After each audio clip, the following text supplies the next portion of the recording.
Hey everyone! Welcome back to the channel. Sa video na to, pag-uusapan natin kung ano ang Ghost Vector Windows. Isang modified at lightweight na version ng Microsoft Windows. Ipapakita ko rin kung paano ito i-install safely gamit ang VirtualBox.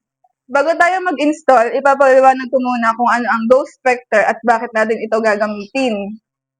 Ang tutorial na ito ay for educational purposes, lalo na para sa students, developers, at tech enthusiasts na gustong matutunan kung paano gumana ang modified operating systems. Mag-test ng performance o mag-experiment nang hindi nilalagay sa risk ang main system nila. Reminder guys, ang Ghost Vector ay hindi official release ng Microsoft, kaya download at use at your own risk. What is Ghost Vector Windows?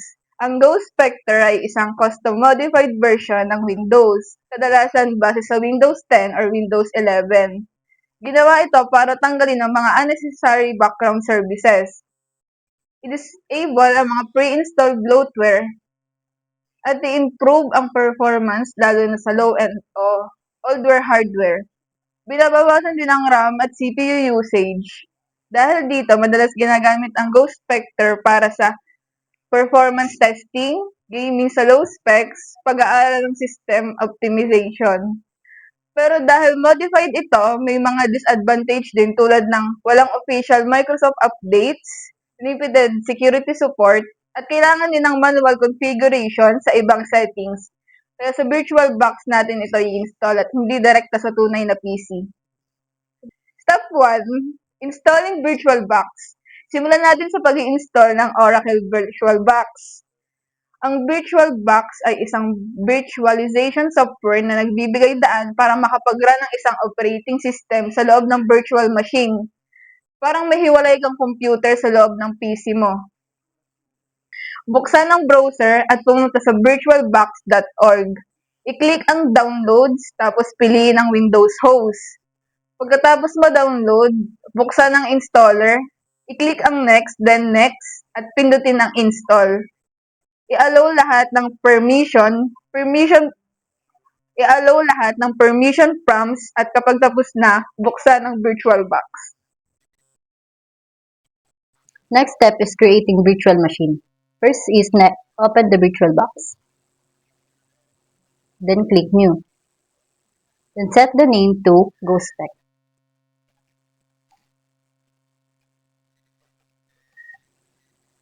Then select the ISO and click the Windows and open. Then for the version, click the 1064-bit.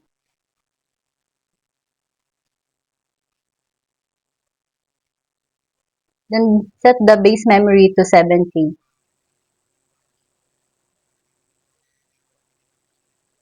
Then 1 CPU, then use EF. Then for the hard disk, set to 60.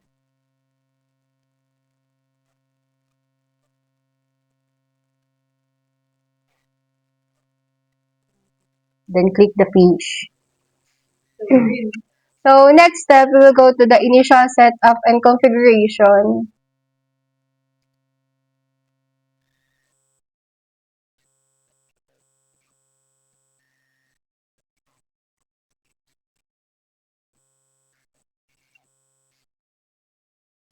Press any key.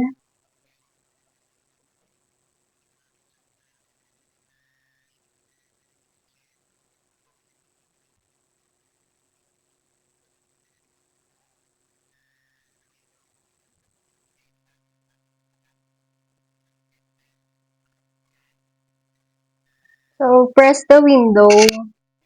So the setup is starting now.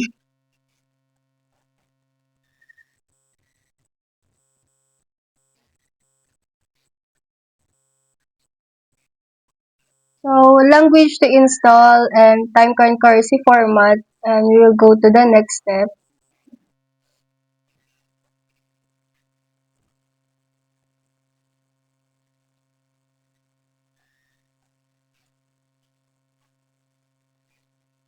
Windows 10.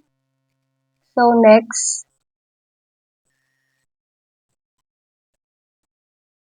Next again.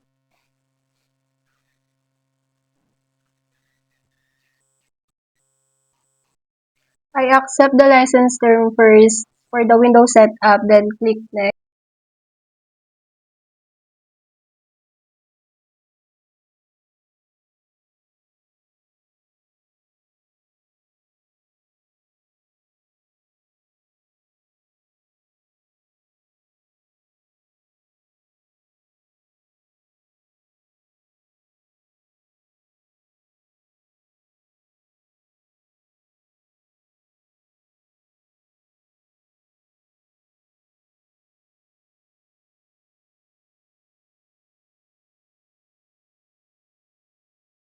So while waiting matapos yung pag-i-install, i-explain ko lang kung ano yung purpose ng Ghost Spectre OS Windows 10 which is para magbigay ng mas magaan at mas mabilis or optimized na version ng Windows, lalo na para sa mga low-end or older computers.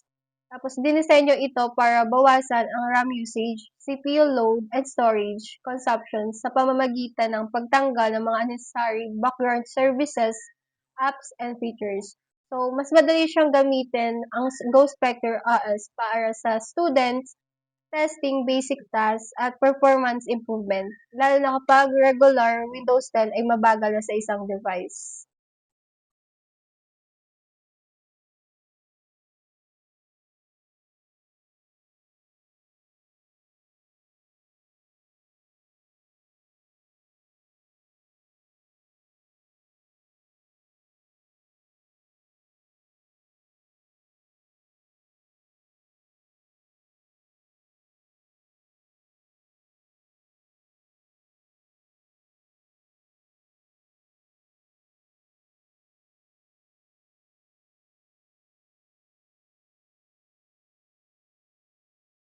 So you can see guys, successful yung pag-install natin ng modified Ghost Spectre.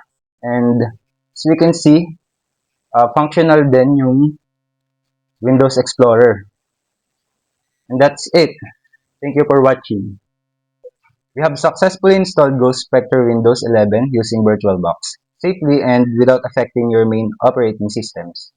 So, this method is perfect for learning, testing, and experimenting with operating systems.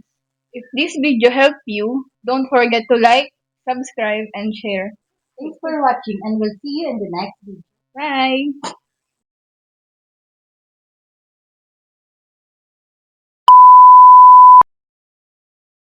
Oh. Hey everyone, welcome back to the channel.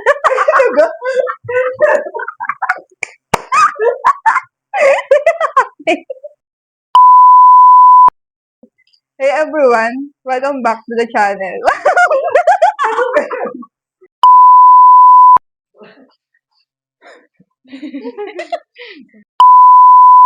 If this video helped you, don't forget to Like, Share, subscribe.